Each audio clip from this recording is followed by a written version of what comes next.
สบายดีทุกคนสวัสดีครับพี่ๆฟังไทยและกับฟังลาวน้ำเด้อครับสำหรับคลิปนี้บ่าวเพชรกับบ่ได้มาเล่าเรื่องลี้ลับหรือว่าเรื่องอาถรรพ์ของถ้ำเนาะแต่ว่าบ่าวเพชรสิมาเล่าสิมาบอกพี่บอกน้องหรือว่ามาเล่าสู่กันฟังเนาะสิมาบอกข่าวดีกับญาติพี่น้องที่ว่าเพิ่นยังติดอยู่ในถ้ำนั่น2คนเนาะข่าวดีนั่นก็คือน้ำในถ้ำเมืองรองแกงนี่ไหลลดลงแล้วเนาะล่าสุดนี่เมื่อวันที่15ทีมงานชาวบ้านหรือว่าทีมตุนเอเนาะหนึ่งในสมาชิกทีมตุนของกูภัยไทยเนาะไล่เข้าไปสำรวจถ้ำพอดีเห็นว่าน้ำลดแล้วก็ได้เกณฑ์กำลังคนไป5-6คนแต่ว่าได้เข้าไปแท้ๆนั้น4คนพี่น้องเพื่อไปสำรวจว่าสิพบบ่2คนนั้นอยู่ในถ้ำอาจจะพบหรือว่าจังไดเนาะเมื่อเข้าไปแล้วน้ำมันก็ลดลงหลายพี่น้องลดลงจากปกติเนาะ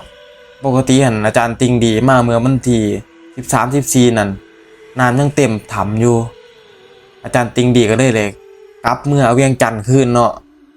แต่พอชาวบ้านเข้ามาซ้อมเบิ่งมาจ่อเบิ่งหน้าถ้ำนะเพื่อว่าสิเห็นญาติพี่น้องเขาออกมาจากถ้ำประมาณนี้มาเฝ้าซุมื้อเนาะเพื่อพอดีว่ามาเห็นน้ำมันลดเขาก็เลยไปบอกชาวบ้านบอกทีมงานในหมู่บ้านนั่นมาเนาะเพื่อมาลงถ้ำนี่นำทีมโดยตุนเอเนาะก็เลยลงไปนั่นทั้งเบิดนั่น4คนมีแต่ไฟฉายขาดหัวเนาะบ่มีถังออกซิเจนต่างๆแล้วก็บ่มีชุดประดาน้ำคือจังทีมกู้ภัยมืออาชีพเนาะอันนี้ทีมกู้ภัยอาสาว่าซั่นซะก็เลยลงไปนั่นจนเลยโถงที่4ไปเนาะจนไปฮอดโถงที่5นั่นก็คือที่ว่าทั้ง5คนนั้นติดเนาะโถงที่5นี่ตามปกติแล้วนั่นน้ำมันท่วมส่วนหลายนั่นสิลงไปบ่ได้เพราะว่าสิลงไปได้นั่นก็คือต้องเป็นนักลำน้ำหรือว่าอีหยังเนาะผู้เชี่ยวชาญว่าซั่นซะแต่ตอนนี้น้ำมันลดสามารถลงไปฮอดโถงที่5ได้แล้วหลังจากที่ว่าลงไปแล้วก็เก็บอุปกรณ์ที่ว่ามีคุณค่ามีราคาเนาะของกู้ภัยฝั่งไทยว่าซั่นซะของพี่ๆกู้ภัยฝั่งไทยนั่นเอาขึ้นมานำเป็นกองดำบ่คือหรือกองหยังนั่นของทีมงานกู้ภัยฝั่งไทยเนาะที่ว่ามีราคาหลายๆเป็นล้านเพิ่นว่าซั่นซะเอาขึ้นมาแล้วไปเก็บ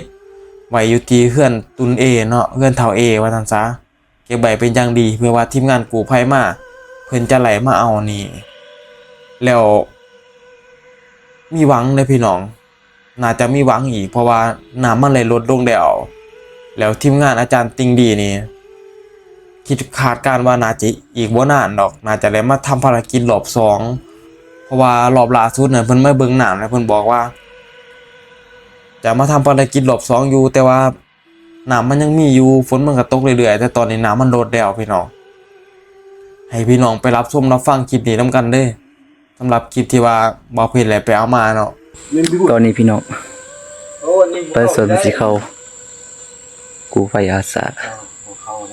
กู้ภัยอาสาเพื่อประชาชนเอาเข้ารถสิเป็นกำลังใจอยู่นอกนี่เวลาสิเจ้าเข้าก็ฮู้เข้าแล้วก็ฮู้ออกมาไม่ต้องเข้าเดิน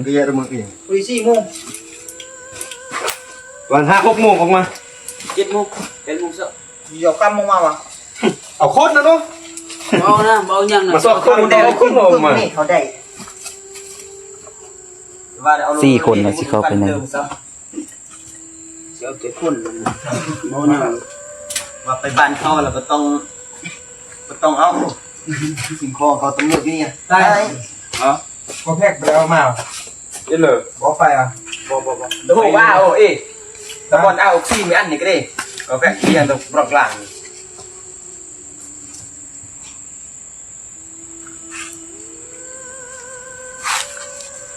nhìn chưa sức lệ còn có phép quần cái nghiền làm gì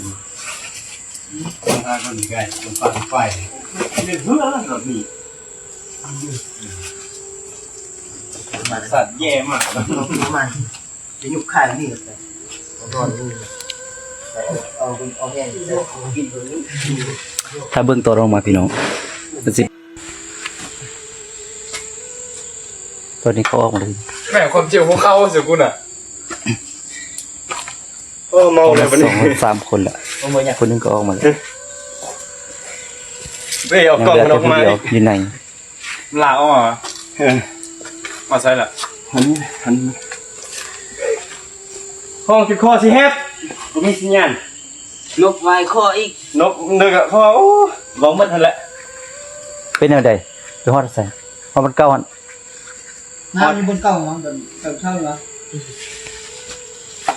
น้ำกวน ฮอดบนเก่า ความเจ็บหัวเข่า ฮอดมันหาละดำน้ำเข้าไปบ่ได้น้ำไหล คือสิแตกนี่แหละหัวเข่าน่ะคนหินเท่านั้นน่ะป้ากึกอยู่เสียส่วนเข้ามีแต่คันหูใส่ออกซิเจนไปฮอดหั่นแล้วพากันนั่ง ซี่กำลังออกมา แต่น้ำมันใส่แล้วก็ใส่ออกซิเจนข้ามไปทั้งนั้นเลย หลายคนก็สิฮู้ดีเด้อคนนี้เนาะเอ็ดมันคิดเร็วตัวนี่เป็นเครื่องนั่นว่ะเครื่องของกูภัยที่ ต้องดำ โอ้ยังเอาออกมาได้เฉยเนาะ บุเปียกว่ะบุเปียกแล้วที่งาน มา